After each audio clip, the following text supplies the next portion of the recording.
All right, guys, it's a new video series I'm doing called Do This, Not That. And on this topic, it's going to be on being raised colorblind. I was raised colorblind. My parents were white. I was the only adoptee in my family. I did not find out or was not confident enough to call myself Latino or Mexican American until I met my biological brother at the age of 21. And this is just a message on simply what works and what doesn't work. And it's just a matter of education. It's a matter of education and training and doing research on the lived experience of transracial adoptees and listening to them. And it's very, very, very confusing to be a child of color being raised in a colorblind household. And it sounds great. It sounds good. It sounds honorable.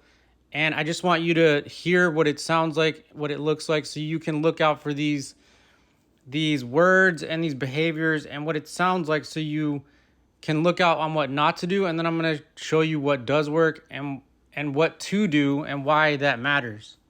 I'm not raising black children. I'm raising children. And whether you are black or you are white, no matter what race that you are, there are certain things about being a man and being a good man when it comes to character and integrity and safeguarding the helpless and sticking up for those who need it and being a good man of reputation. None of that has to do with skin color. Everything has to do with the character of the man. Probably not an answer that some people would say is important, but that's where the world has gone, where we think that the most important thing about us is our skin color or our gender or our political affiliation or all these different identity politics or the identities that we put on each other, when really we're just human beings on this earth. And there are certain things about being a good person that transcend skin color and age and sex and religion and all of those different things.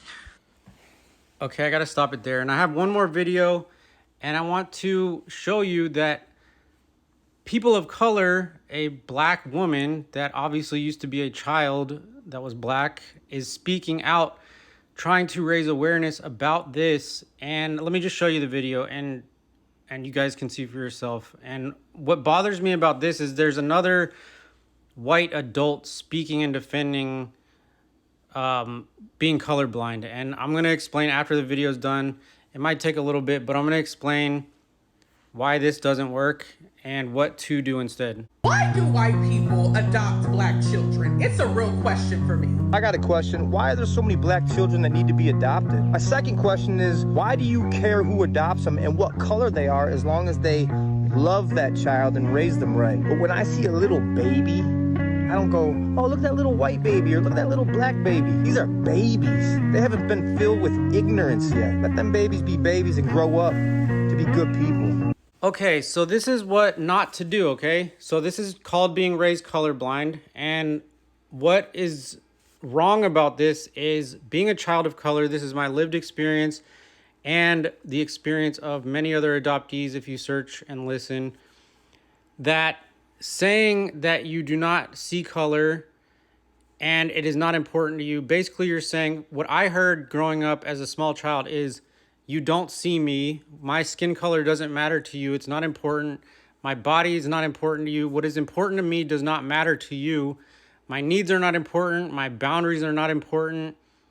And I'm not allowed to talk about my race. I didn't learn until I was almost 21 that I was Latino. And it was a very, very, very hard identity struggle. Even to this day, I have people that label me as white and whitewashed and say that I'm definitely not Mexican, and it's just basically gaslighting. It's gaslighting unintentionally, and that's why it does not work. That is what not to do. So what to do? What can you do? You can say, I see you. You are black. You are Latino. You are Asian. This is what you are, and I am white. You separate the boundaries. That's called acknowledging boundaries. And acknowledging that their skin color is important to you, and what is important to them, obviously their skin color is part of their identity, and that is important to you. So that's one. That's just the first part of it. The second part is never living in an all-white neighborhood. I was raised in an all-white neighborhood.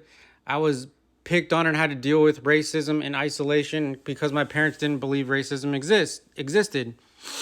The second part is what to do is live in a diverse area with all kinds of different races. So your child can go and mingle and get along with all different kind of races. And like I say in a lot of my videos, there is absolutely no alternative for racial community. It's not a debate. Look at the stories, go research the stories of Asian adoptees, Korean adoptees, Chinese adoptees, Latino, Black, and white families, and just see what they have to say. I mean, there might be some good stories and there might be some bad stories, but just like I always say, do research for yourself. And this is just my experience and my research. Everything's going to be linked in the description below with studies and research, but I hope this helps.